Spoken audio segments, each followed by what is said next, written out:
안녕하세요. 강남연세 언어치료연구소 이상은입니다. 우리 아이들 가운데 머리는 좋은 것 같은데 기억도 잘하고 괜찮은 것 같은데 친구랑 지내는 것이 너무나 어렵고 친구가 뭔가 이야기를 할 때 어떻게 반응해야 될지 모르고 이런 친구들 있죠. 또 좀 어린 아이들 같은 경우에는 퍼즐도 잘 맞추고 뭐 인지적인 그런 행동 같은 것들은 잘 하는 편인데 배우는 것도 괜찮은 것 같은데 엄마 아빠의 감정 교류라든지 아니면 상호작용이라든지 놀이가 잘 안 되어서 고민하시는 분들이 굉장히 많으신 걸로 알고 있습니다. 어, 사실 이런 어떤 사회적으로 소통이 잘 안 되는 증상을 생각했을 때 우리가 가장 먼저 떠올리게 되는 것은 자폐 스펙트럼 장애입니다. 그런데 자폐 스펙트럼까지는 아닌데 병원에 가봐도 좀 애매한데요. 이런 소리 들었던 분 계신가요? 그런 분들이시라면 이 영상 끝까지 잘 봐주시기를 바랍니다. 오늘 저희 함께 나눌 주제는 사회적 의사소통 장애, 즉 SCD라고 부르는 어떤 증상에 대해서 함께 소개를 해보려고 합니다. 예를 들어서 특정 상황에서 어떻게 먼저 이야기를 시작해야 되는지를 몰라요. 굉장히 그게 어렵고 아이디어가 안 떠오르는 거예요. 그 상황에 적절한 말을 꺼낸다는 것이 이 친구들한테는 굉장히 어렵습니다. 그리고 이제 우리가 자연스럽게 안녕 이렇게 인사하는 것도 이 친구들은 너무너무 어려워해요. 배워서 인사해야 되겠다라는 거는 알고 있지만 안녕 이렇게 이제 편안하게 상대를 만났을 때 안녕하세요 혹은 안녕 하고 인사하는 것이 굉장히 어려운 친구들입니다.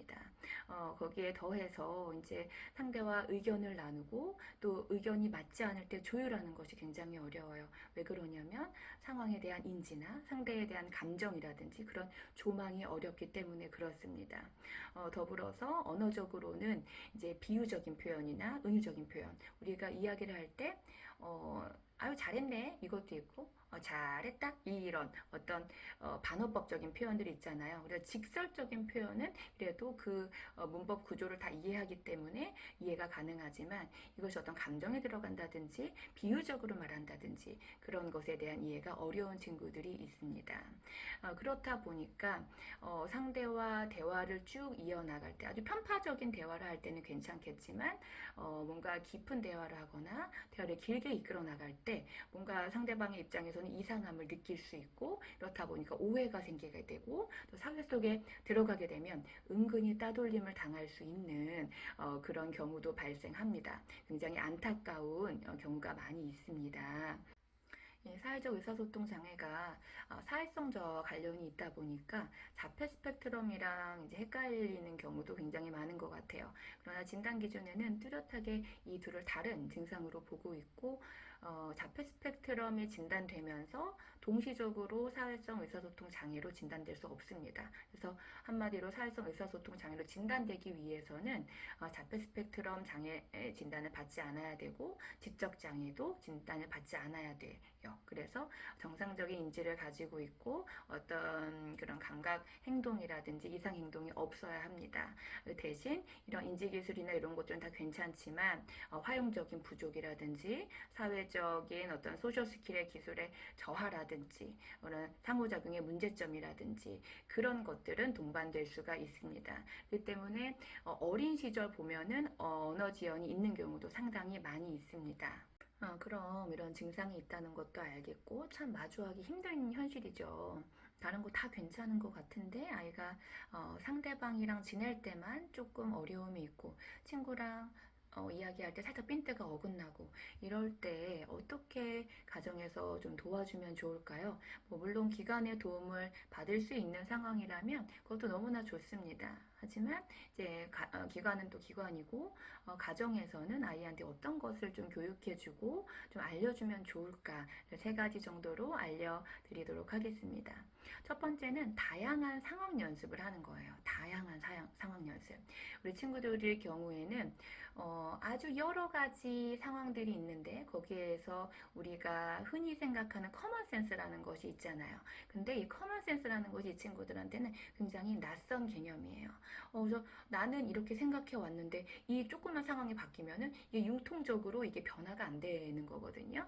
그래서 아주 조그만 상황이라도 상황 연습을 하는 것이 좋은데 집에서 뭐 피규어 놀이를 할 수 있다면은 여러 가지 마트 상황이라든지 버스 정류장 상황, 또 학교 상황, 또 유치원 상황, 또 엄마랑 놀이하는 상황, 또 친구랑 놀이터에서 상황, 놀이터에서도 아주 여러 상황들이 있잖아요. 얘가 그네를 계속 타고 있는데 나는 어떻게 해야 될까?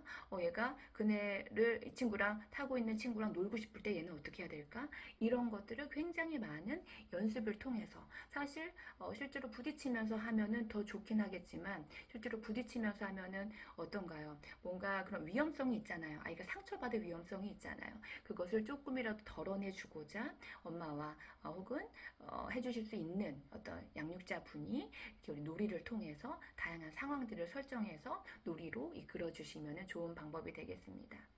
그리고 두 번째 해주셔야 될 거는 구어적인 표현뿐만 아니라 비구어적인 어떤 우리가 의사소통 방식들이 있잖아요. 예를 들면 눈빛이라든지 제스처라든지 이런 것도 있잖아요. 예를 들면 사람이 많은 식당에서 조용히 식사를 하고 있는데 어떤 아이가 막 떠들고 혼자서 막 돌아다니고 이럴 때 주변 사람들이 이렇게 이제 쳐다보잖아요. 이렇게 쳐다보는데 우리 의사소통 장애라고 이제 진단된 아이들의 경우에는 이런 표정을 읽는 것이 어렵습니다. 상당히 어려워요. 이 친구 어떤 표정을 짓고 있니? 라고 물어보면 대답을 못하는 경우도 많고 그걸 읽는다 할지라도 왜 이런 표정을 짓고 있지? 라고 이야기했을 때 적절하게 표현하지 못하는 경우가 많습니다. 그래서 우리가 그냥 구어적인 거를 가르치는 것도 중요한데 우리가 의사소통에 사실 가장이라고까지 하긴 그렇지만 많은 부분 표현되는 것 중에 하나는 비구어적인 의사소통 양식이에요. 그래서 표정이라든지 눈빛이라든지 말투라든지 이런 것들이 어떤 상황에서 어떻게 표현되는지를 아이한테 하나하나 알려주시면 좋은 교육이 될 수 있습니다. 그리고 세 번째 해주셔야 될 거는 상대방의 감정을 읽을 수 있게끔 도와주시는 거예요. 그래서 우리 친구들의 경우에는 직설적으로 말하는 거, 직설적으로 써 있는 거 이해 다 할 수 있어요. 왜냐하면 인지적인 결함이 없으니까.